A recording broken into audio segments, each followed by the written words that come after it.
Y allí lo vamos a hacer nuevamente como niños puros e inocentes. En ese instante lo único que yo quiero es salir corriendo y abrazarme de Jesús. Salir corriendo y estarme con Él para toda la eternidad. Y yo sabía que si yo lograba hacer eso no me iba a quedar en ese abrazo como el que se da uno acá en la tierra, que se abraza y ya. Yo sabía que en el momento en que me abrazara a Él, es difícil de explicarlo, pero yo sabía que cuando yo lograra alcanzarlo y abrazarme a Él, me iba a fundir dentro de Él, me iba a volver una sola con Él. Y sabía que de allí ya no iba a haber un retroceder, un devolverse, para siempre me iba a quedar. Por supuesto que era lo que yo anhelaba con todas mis fuerzas. Y al intentar hacer esto, al intentar salir para coger al Señor, para abrazarme a Él, el Señor me detiene y me dice: aún no ha llegado tu hora, todavía no has terminado tu misión en la tierra. Cuando el Señor me dice esas palabras, yo no entiendo, porque a mí se me había olvidado que era esto, que era la tierra. Yo no sabía que era nada de esto.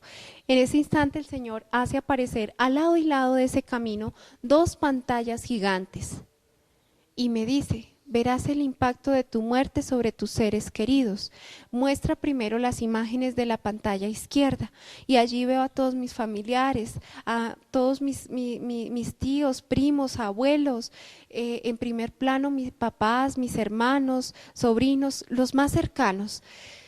Veo incluso hasta familiares fallecidos y es porque yo entendí que allí se responde hasta por los que ya han fallecido. Si yo en la tierra les hice daño o les guardé rencor o todavía no tengo mis cuentas saldadas, como digo yo, con esos que ya fallecieron, también por ellos voy a responder. Por eso los veía también en esa pantalla.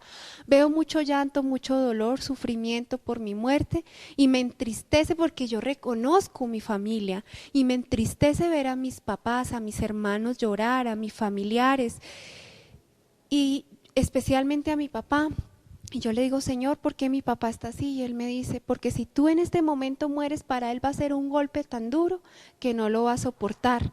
Me duele profundamente porque pienso, si mi papá sufre, le pasa algo, mi mamá también, mis hermanos, esto va a ser una cadena de dolor. Yo no quiero ser la causante de esto. Yo le dije así al Señor: no quiero que ellos sufran por mí, Señor.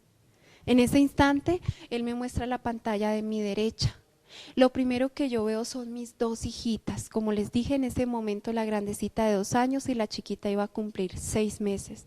Cuando yo veo esas niñas, ustedes no saben lo que yo sentí y tampoco lo puedo explicar. Allí estaba mi alma, no mi cuerpo. Pero yo sentí como si me hubieran estremecido completamente todo mi ser. Y en ese instante lo que yo vi cuando vi a esas niñas y las reconozco fue: Dios mío, mis hijas, esta es mi verdadera misión en la tierra. Y empiezo a cuestionarme: ¿qué he hecho por ellas? ¿Qué he hecho de ellas? ¿Qué he hecho por su salvación? Aunque estaban muy chiquitas, yo ya me cuestionaba como si ya las viera grandes. Y como si todo lo que yo había hecho en ellas o lo que yo había puesto en su corazón, eso iba a depender de lo que ellas iban a hacer más adelante.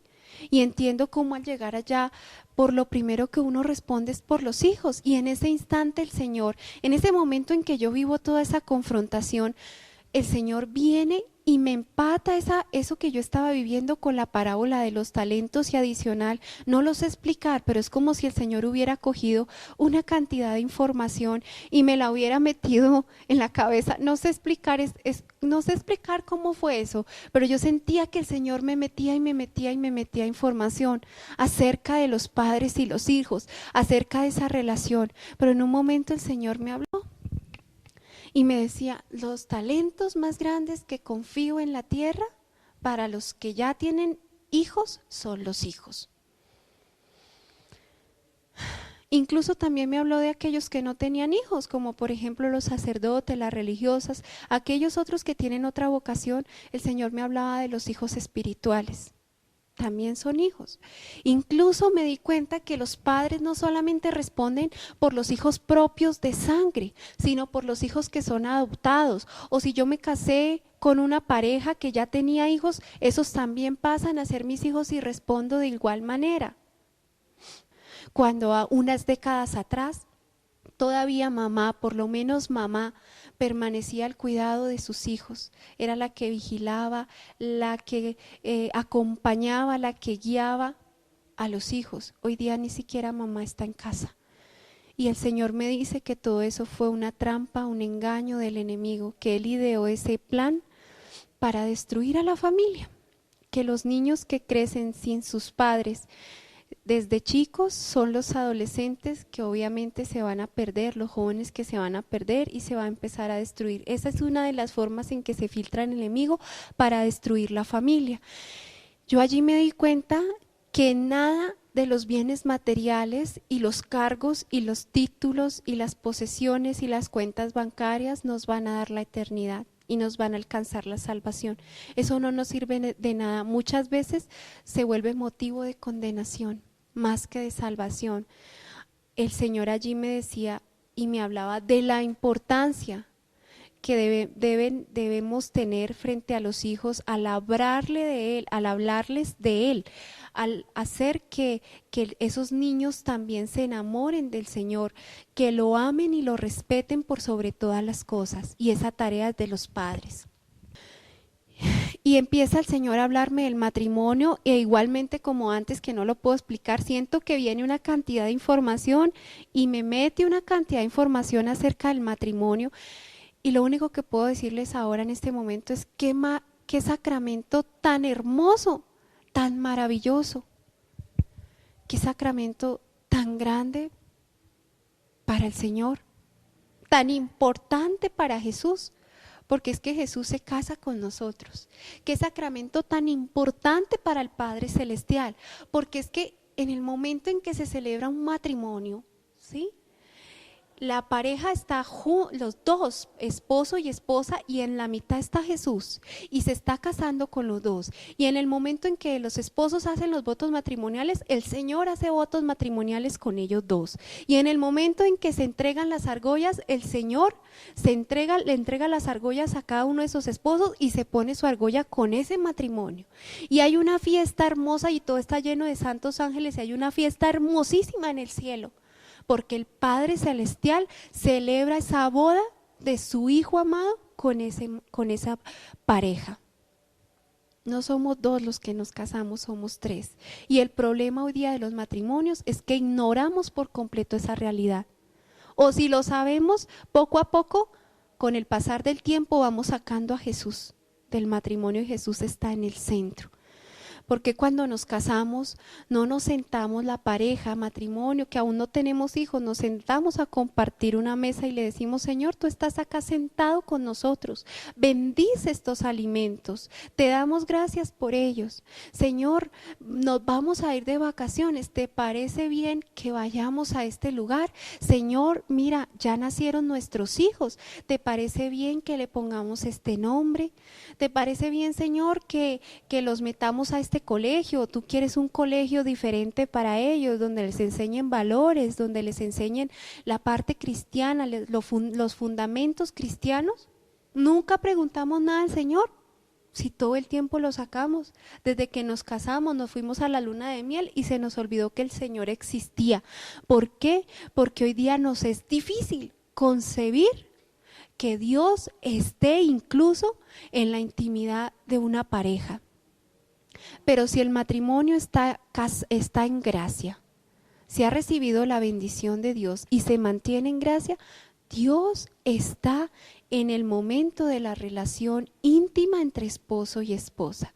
Nos es difícil imaginarlo porque ya nos hemos dejado llevar por el demonio con todas las ideas de perversión, de morbosidad, de lujuria, de impureza. Pero el Señor creó la sexualidad con un sentido de pureza y de amor tan grande que es bello y no es irrisorio e ilógico imaginar la presencia del Señor en ese momento.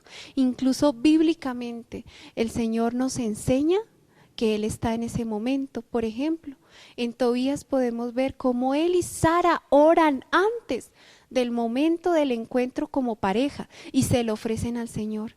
Yo hoy día digo, si todas las parejas de esposos oraran antes de su encuentro íntimo, oraran, se lo ofrecieran al Señor, lo bendijeran al Señor por ese encuentro, le dieran gracias al Señor por ese encuentro, no habría adulterio.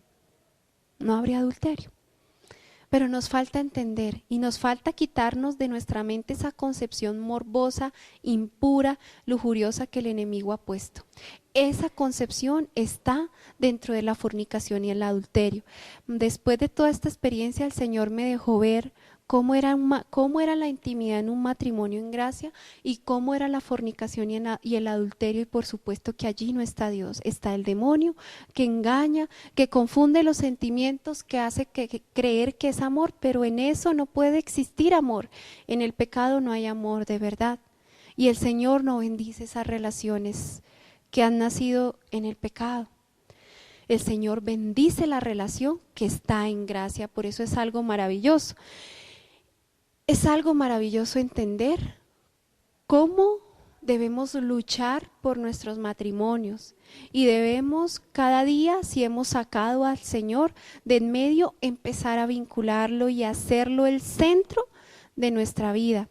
Yo me di cuenta a través de esta prueba que el Señor permitió que Él no era el centro. Yo decía que sí, que yo amaba a Dios y que Dios era lo primero en mi vida, pero esta prueba que el Señor permitió en mi vida con la infidelidad de mi esposo me dejó ver que eran mentiras, que el ídolo que yo tenía, que el Dios que yo tenía era mi esposo y no era Dios verdaderamente. Por eso hoy día le doy gracias al Señor por dejarme vivir esta prueba, porque hoy día sí, para la gloria de Él y por gracia de Él, puedo decir que el Señor es el primero en mi corazón, el primero en mi vida.